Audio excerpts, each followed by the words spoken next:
She never expected that she might change in the process. 3 weeks into her assignment on Horizon Station, Tae-ri sat perfectly straight in the laboratory, her slender fingers moving across the holographic interface with practiced precision. Her work analyzing the comparative cellular structures of Earth life forms was proceeding efficiently. Yet she found herself distracted by the sounds coming from the recreation bay across the corridor. Laughter, music, the occasional cheer. She had noticed that humans spent a surprising amount of their off-duty hours engaged in these recreational activities. The concept existed among Nilarians, of course, but was limited to pursuits that enhanced mental discipline or improved practical skills. What humans did for fun seemed to have no productive purpose at all. The door to the lab slid open, and Ha-won entered, her dark hair pulled back in what Tae-ri now recognized as a ponytail. "Working late again?" Ha-won asked, leaning against the doorframe. "The cellular degradation patterns in these samples are most intriguing," Tae-ri replied, not looking up from her work. "More intriguing than game night," Ha-won grinned. "We're playing charades." Tae-ri's silver eyes blinked in confusion. "I am unfamiliar with this term." "It's a game where you act out words or phrases without speaking, and others guess what you're trying to communicate." Tae-ri's cranial ridges furrowed slightly. "You deliberately make communication less efficient, as entertainment." "Exactly," Ha-won laughed. "Come watch, at least. Consider it cultural research." Tae-ri hesitated. She had been avoiding the recreation bay, finding the noise levels and unpredictable behaviors of off-duty humans disruptive. But perhaps Ha-won had a point. Understanding human recreational activities might provide valuable insights for her reports. Very well. For research purposes, the recreation bay was crowded with humans and a few other alien species. Some sat on cushioned furniture arranged in a circle, while others stood nearby with beverages in hand. The lighting was dimmer than in the corridors, creating what humans apparently considered a cozy atmosphere. Ha-won led Tae-ri to an empty seat at the edge of the circle. "Just watch for now. You'll get the idea." A human male named Jiho stepped into the center of the circle. He made a gesture that Tae-ri recognized as the start signal, then began moving his body in strange, exaggerated ways. He flapped his arms and made pecking motions with his head. The other humans began shouting words. "Bird," "flying," "eagle." Jiho shook his head and continued his peculiar movements, now adding what appeared to be scratching at the ground with his feet.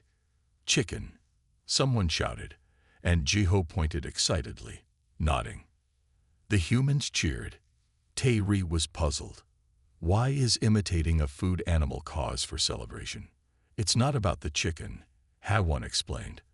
"It's about the challenge of communicating without words and the satisfaction of successful guessing." "I see," said Tae-ri, though she didn't really. On her world, clear, precise communication was valued above all. Deliberately making it harder seemed illogical.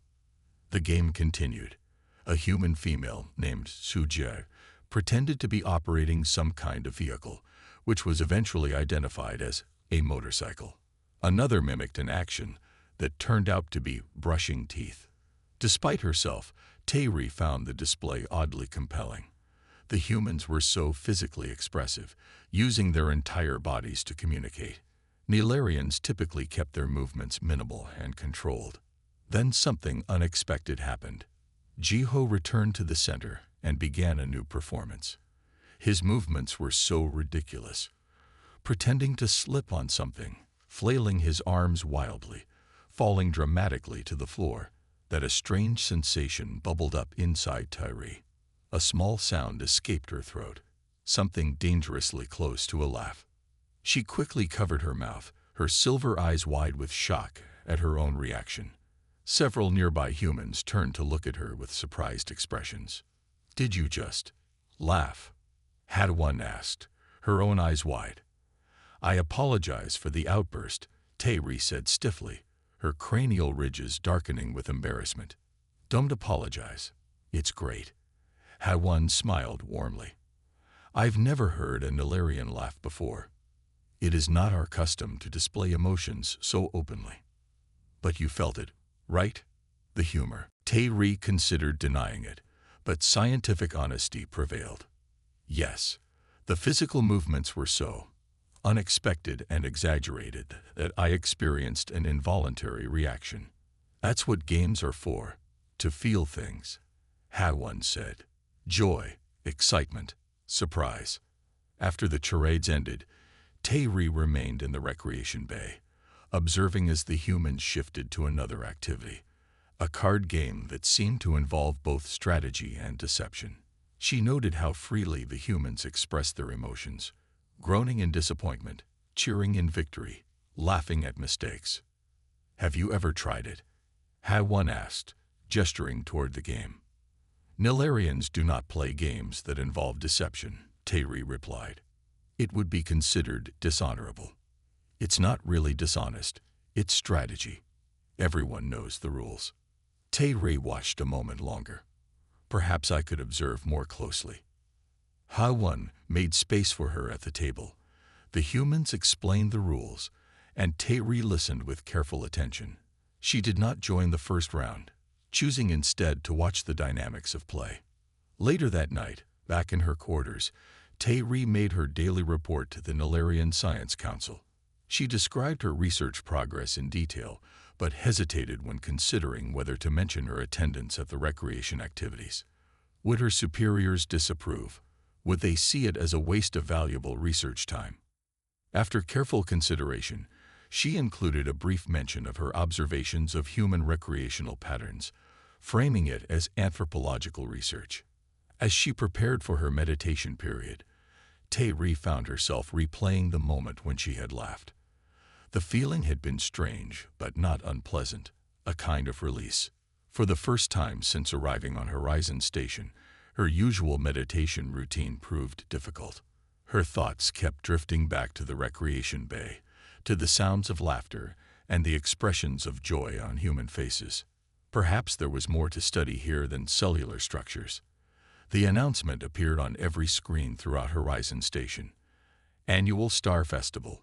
Tomorrow night. Main gallery. All species welcome. Colorful digital banners floated across the displays, showing stylized stars, planets, and dancing figures. Tae studied the announcement from her workstation in the lab. She had heard the humans discussing this event for weeks. Apparently, it commemorated the founding of the first International Space Station, though it had evolved into a general celebration of space exploration and interspecies cooperation. You're coming, right? Ha-won asked, appearing at Tae's side with a datapad. I have not decided, Tae replied, returning her attention to the microbial samples she was analyzing. Such gatherings seem inefficient.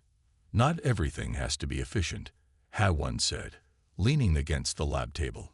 Sometimes things just need to be fun. There was that word again. Fun.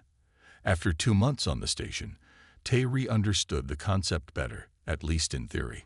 She had observed humans engaging in various recreational activities and had even participated in some simple games. But large social gatherings still made her uncomfortable. I will consider attending, she said finally. For research purposes. Ha-won grinned. Of course. Very scientific of you. The next evening, Tae stood in her quarters, contemplating her appearance in the reflective surface. She wore her standard Nilarian uniform, practical, formal, with the subtle insignia of her scientific rank. For a moment, she considered the colorful off-duty clothing that Ha-won had offered to lend her, but decided against it. She was here to observe, not participate. The main gallery had been transformed. The usual clean, functional space now glittered with small lights strung across the ceiling in patterns that mimicked star constellations. The gravity had been slightly reduced, giving everyone a lighter step. Music played, a blend of styles from various worlds, currently featuring a pulsing beat that several humans were moving to in the center of the room. Tae positioned herself near a wall, where she could observe without being drawn into the activities. She noted the various species present. Humans made up the majority, but there were also Galatians with their crystalline skin, a group of Vosgians with their characteristic 4 arms, and even a pair of Corellans who rarely left their home system. "I didn't think you'd actually come," said a voice beside her. It was Minsu, the station's medical officer. "I am conducting cultural research," Tairi explained.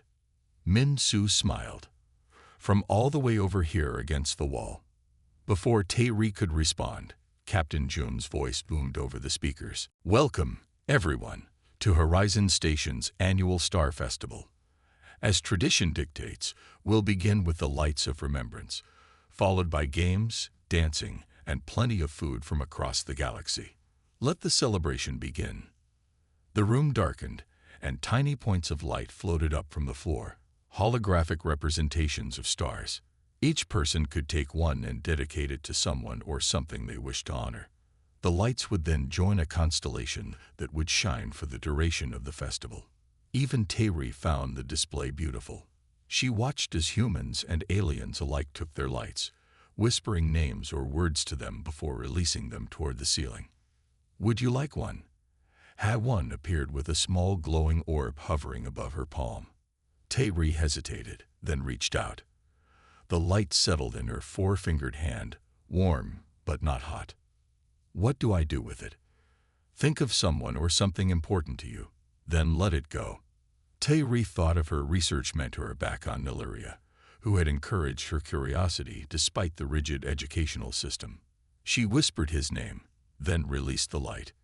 It drifted upward, joining hundreds of others to form a glittering map of memory and honor. As the formal ceremony concluded, the festival shifted into a more casual celebration. Food stations opened around the perimeter of the room. The music changed to something more energetic. Games appeared, some familiar to Tairi from her previous observations, others completely new. In the center of the room, a group had gathered around what appeared to be a performance area. Curious, Tairi moved closer. "Karaoke time," someone announced, and the crowd cheered. Tairi watched as humans took turns standing on a small platform. Words appeared on a screen, and the person would sing along to music while others watched. Some performances were skillful, others less so, but all received enthusiastic applause. "It's a form of entertainment where people sing popular songs," Minsu explained, noticing Tairi's confusion. "But some of them are not proficient singers," Tairi observed. "That's part of the charm. It's about participation, not perfection." HFY stepped onto the platform next. The music began, a rhythmic, upbeat song that had many humans nodding along. When she began to sing, her voice was clear but not perfect, occasionally missing notes but filled with energy and joy.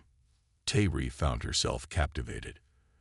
The song told a simple story of exploration and discovery, themes that resonated with her scientific mind. But it was HFY's expression that truly caught her attention. The human's face was alight with pure enjoyment, her body moving freely with the music. When she finished, everyone applauded. HFY took a small bow, her face flushed with exertion and pleasure. She spotted Tairi watching and waved her over. "What did you think?" she asked. "You appeared to be experiencing significant positive emotion," Tairi replied. HFY laughed. "That's one way to put it. I was having a blast, despite the imperfections in pitch. Singing isn't about being perfect. It's about expressing yourself, letting go." Tairi watched as another human took the stage, this one even less skilled but equally enthusiastic. Something stirred within her, a curiosity unlike the scientific interest she was accustomed to. This was more personal, more immediate. She found herself wondering what it would feel like to abandon precision and control, even for a few minutes. "Wait," she said suddenly, the words escaping before her logical mind could intervene. "You do this for fun. Can I try?" The look of delighted surprise on HFY's face was answer enough. The morning after the Star Festival, Tairi sat in her quarters, staring at the blinking light on her communication console.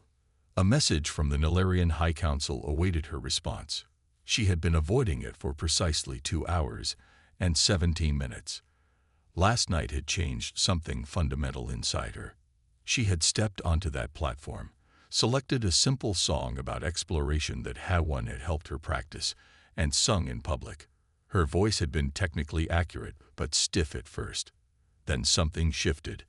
The encouraging smiles from the humans, the gentle nods from HFY, and Tae-ri had felt a strange warmth spreading through her chest.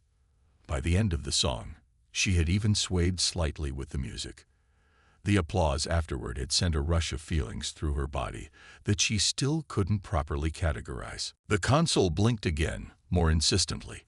With a small sigh, another new habit, Tae-ri pressed the receive button. Elder Do-hyun's stern face appeared on the screen. His cranial ridges were a dark gray, indicating disapproval. "Science Officer Tae-ri," he began formally. "Concerning reports have reached the High Council about your recent conduct." Tae-ri kept her face carefully neutral. "What reports, Elder?" "You were observed participating in human recreational activities of a most undignified nature. Singing, dancing, public displays of emotion." Each word was delivered like an accusation. These behaviors reflect poorly on all Nilarians. Tae-ri felt her secondary eyelids flutter, a sign of stress she couldn't quite control. "With respect, Elder, I have been conducting extensive research on human social customs. Cultural exchange benefits both species. Research does not require participation." Do-hyun said coldly, "Observation is sufficient. You will restrict your activities to professional scientific work only. The Council is considering your immediate recall." The thought of leaving Horizon Station, leaving the friends she had made, the new experiences she had just begun to explore, created an uncomfortable tightness in Tae-ri's chest. "Elder, my research has yielded valuable data on human psychology. Their recreational activities enhance creativity and problem-solving abilities. There may be applications."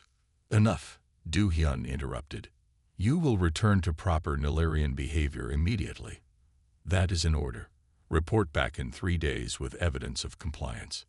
The screen went dark. Tae-ri sat perfectly still, her mind racing despite her outward calm. She had never disobeyed a direct order from the Council before. Such disobedience could end her scientific career, possibly lead to reassignment to some remote outpost far from any other species. Yet the thought of returning to the rigid constraints of Nilarian social norms felt strangely suffocating now. There was a soft chime at her door. When it slid open, HFY stood there, smiling. "Game night starts in 10 minutes, she said. "Jin-ho is teaching everyone a card game from his hometown." Tae-ri hesitated. "I have received instructions from my government. They are concerned about my participation in human recreational activities." HFY's smile faded. "Oh, so you can't come." "I am considering my options," Tae-ri replied carefully. The human stepped into the room, the door sliding shut behind her. "Is everything okay? You seem troubled." "Well, as troubled as a Nilarian ever looks." Something about HFY's concerned expression made Tae-ri do something unprecedented. She confided in someone else about a personal problem. "The Nilarian High Council disapproves of my participation in human activities. They believe it compromises my dignity and reflects poorly on our species." "That's ridiculous," HFY said. "You're still the most disciplined, precise person on this station. You just smile occasionally now, and laugh, and sing. Those behaviors are not valued in Nilarian culture. But do you enjoy them?" Tae-ri considered the question carefully. "I find them illuminating. They provide sensations and experiences that are not available through purely intellectual pursuits." "That's a very Nilarian way of saying yes. I like having fun," HFY said with a small smile. After HFY left, promising to save her a seat if she decided to come, Tae-ri sat in silent meditation. She reviewed her options logically. She could obey the Council, return to strictly professional interactions, and likely be allowed to complete her assignment, or she could continue exploring human recreational culture and risk her career. When she opened her eyes, she was surprised to find that she had already made her decision. The recreation room was warm with activity when Tairi arrived. Humans and a few other aliens sat around tables, engaged in various games. She spotted HFY waving from a table where several people were holding cards. "You came," HFY said, making space beside her. Jinho was explaining the rules of the game. It involved strategy, memory, and most challenging for Tairi, deception. Nilarians considered dishonesty dishonorable in all contexts. "I will observe first," Tairi said when offered cards. The game proceeded with much laughter and good-natured accusations of cheating. Tairi watched carefully, analyzing the patterns of play, the social dynamics, the expressions that revealed when someone was bluffing. After 2 rounds, she surprised everyone by saying, "I would like to participate now." Her first attempt was disastrous. Her face revealed every card she held. The humans could read her intentions instantly, but instead of mockery, she received coaching. "Try thinking about something else when you're bluffing," Minsu suggested. "Remember, it's not really lying. It's part of the game," HFY added. By the 3rd hand, Tairi was beginning to grasp the concept.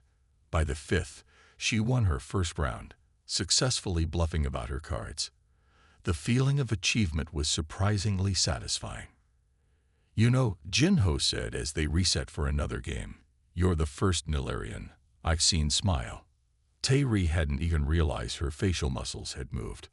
But now that he mentioned it, she was aware of a lightness in her expression that would have been considered inappropriate on her homeworld. What surprised her most was that she didn't care.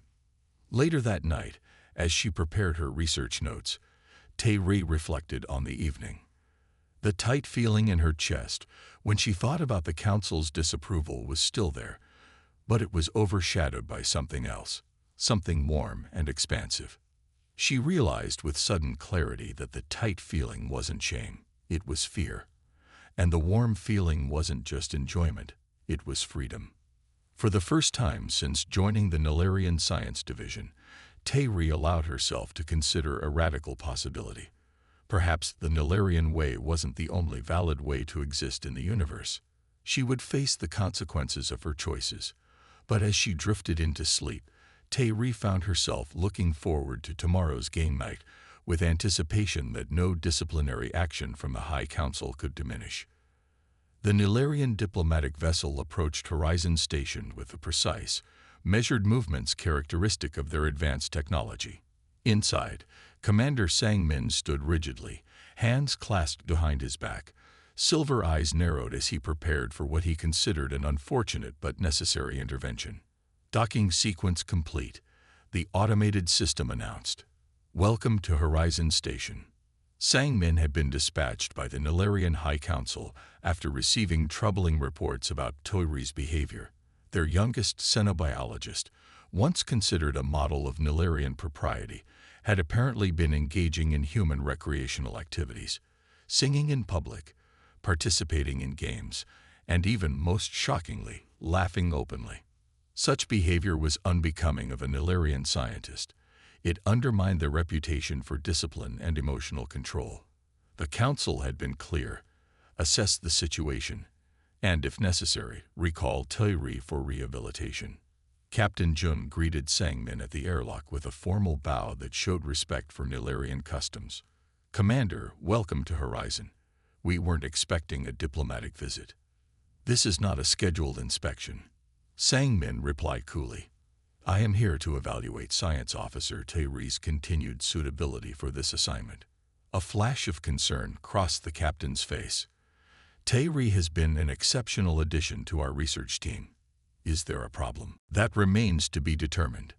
Sangmin requested to observe Tairi in her daily activities without her prior knowledge. He wanted to see her natural behavior, not a performance put on for his benefit. His first opportunity came in the laboratory. Through a viewing window, he watched Tairi working alongside human scientists. Her technical skills remained impeccable, her movements precise, her analysis thorough. But there was something different in her demeanor. She spoke more freely, her usually rigid posture occasionally relaxing. Most concerning, she smiled when one of the humans made a comment. Later, he observed her in the station's dining area.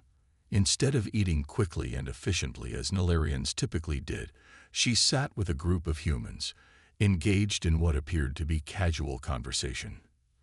Twice she laughed, a soft sound, but unmistakable. After a full day of observation, Sang-min requested a formal meeting. Tae-rai entered the conference room, her posture straight but not stiff. Her cranial ridges showed the subtle coloration of surprise when she saw who was waiting for her. "Commander Sang-min," she said, bowing precisely. "I was not informed of your arrival." "That was intentional," he replied. "I have been sent by the High Council to evaluate your conduct." Understanding dawned in her silver eyes. "You have been watching me." "I have. And I have seen much that concerns me." Tae-ri nodded, but did not lower her gaze as a properly chastised Nilarian should. "May I show you something before you deliver your final assessment?" Sang-nin hesitated, then nodded once. "You may." Tae-rai led him through the station to a large room he had not yet visited. As the doors slid open, he was greeted by an unexpected sight. Nilarians and humans working together, but not on scientific research. They appeared to be preparing for some kind of event. "What is this?" he demanded. "A cultural exchange," Tae-ri explained. "An opportunity for humans and Nilarians to learn from each other in ways that go beyond formal diplomacy." Young Nilarians, the small research team that had accompanied Tae-ri, were setting up stations around the room. At one, a Nilarian was demonstrating a traditional memory game, the patterns complex and beautiful.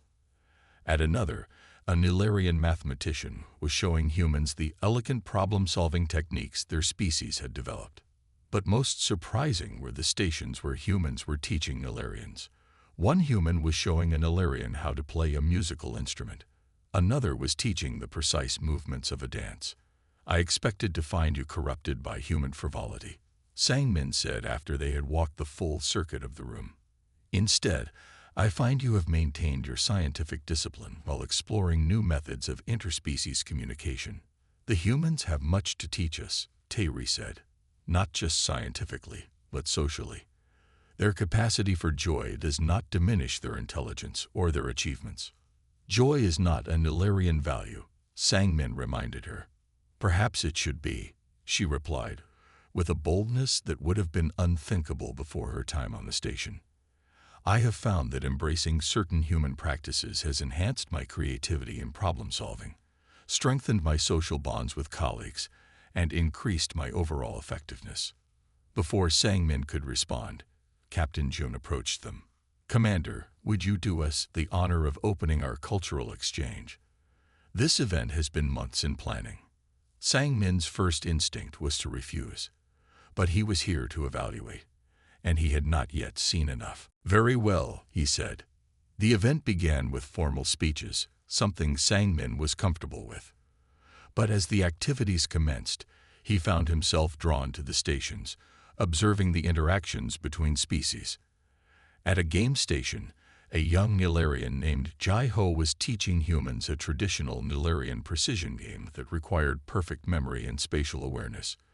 The humans struggled but approached the challenge with enthusiasm. "It's like chess, but in 3 dimensions with invisible pieces," one human exclaimed. "More like 4 dimensions," Jai-ho corrected, but he was smiling. Actually smiling as he said it. Nearby, Ha-won was showing Tae-ri something called painting. They were applying colored pigments to a surface, creating an image of Horizon Station with Earth in the background. Tae-ri's technique was precise, her lines perfect, but there was an undeniable creativity in her interpretation. "You've really captured the feeling of it," Ha-won said. "Feeling is not typically a Nilarian consideration in image creation," Tae-ri replied. "But I find I enjoy the emotional component of human art." As the event continued, Sang-min noticed something remarkable. The Nilarians participating were still Nilarians. They maintained their intellectual rigor, their attention to detail, their respect for tradition.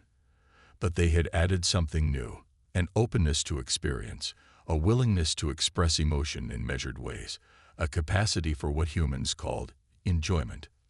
By the event's end, Sang-min found his rigid posture had relaxed slightly. He approached Tairi, who stood watching humans and Nilarians mingling freely.